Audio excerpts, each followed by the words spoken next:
Hello, I'm Chris Meney, Director of the Life, Marriage and Family Centre of the Catholic Archdiocese of Sydney. No one wants to suffer. No one wants to see their loved ones suffer. This is an important reason why a significant number of Australians are said to support voluntary euthanasia. But many people who claim to support voluntary euthanasia do not fully understand or appreciate what euthanasia truly encompasses. Euthanasia is the deliberate killing of another person with the motive of ending his or her suffering by doing something, such as giving a lethal injection, or by failing to do something, like withholding life-saving treatment, in order to cause their death. In relation to this issue, there are 6 important points I'd like to make. Firstly, people do not lose their dignity as death approaches. Our dignity, our great value as a human person, does not depend upon the quality of our lives. It is found in our very being. Even if we face death, emaciated or delirious, or unable to feed, speak or toilet ourselves, we always retain our dignity. To die with dignity means to accept the reality of our human condition and to show reverence and gratitude for the gift of life. It involves living through the dying process in a way which reflects our great value as a human being, accepting the love and care of those around us, and waiting for death to come naturally. Secondly, genuine compassion moves us to do all that we can to eliminate suffering, but never to eliminate the sufferer. Compassion literally means to suffer alongside. It is the resolve to genuinely invest yourself in people who are suffering, to offer them the best assistance you can to relieve their physical and emotional anguish, and to help them maintain hope and self-esteem. As Pope John Paul II remarked in the Gospel of Life, true compassion leads to sharing another's pain. It does not kill the person whose suffering we cannot bear. Thirdly, euthanasia is not simply a personal choice, but a public act with public consequences. One person facilitating the death of another is a matter of significant public concern. It can lead to tremendous abuse, exploitation, and erosion of care for the most vulnerable people among us. Even when it is freely requested by competent persons, the choice to die by euthanasia gives dangerous public witness to the idea that there is such a thing as a life not worth living. This tempts us to make such judgments about the lives of other sick, disabled or elderly people in similar circumstances. These vulnerable people also become more susceptible to lowered self-esteem and hopelessness, and risk feeling pressured into euthanasia for fear of becoming a burden to others. In this way, the choice to die may come to be seen by vulnerable persons as a duty to die. Even young people who may be suffering psychologically and emotionally may feel affirmed in their mistaken belief that they have a life not worth living. It is interesting to note that in over 1/3 of the deaths occurring under the Oregon assisted suicide law, concern about being a burden on family, friends and caregivers was expressed as a reason for requesting assisted suicide.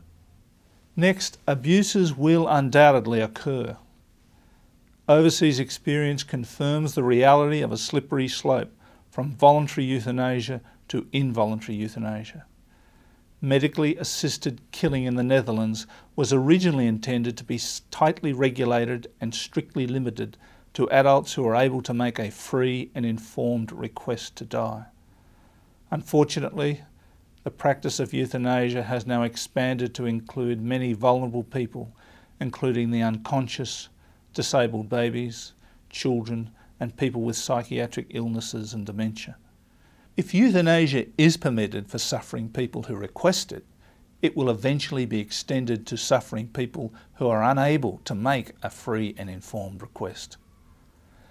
Government-sanctioned studies in the Netherlands have found that many of the cases of assisted suicide and euthanasia are not reported. A majority of Dutch physicians feel free to suggest euthanasia to their patients. and 1 in 4 physicians admit to collectively ending the lives of 1,000 patients every year without their consent. A 2010 Belgium study similarly reported that 32% of euthanasia deaths in the Flanders region were conducted without any explicit request. Point 5. Good quality palliative care cannot flourish alongside euthanasia.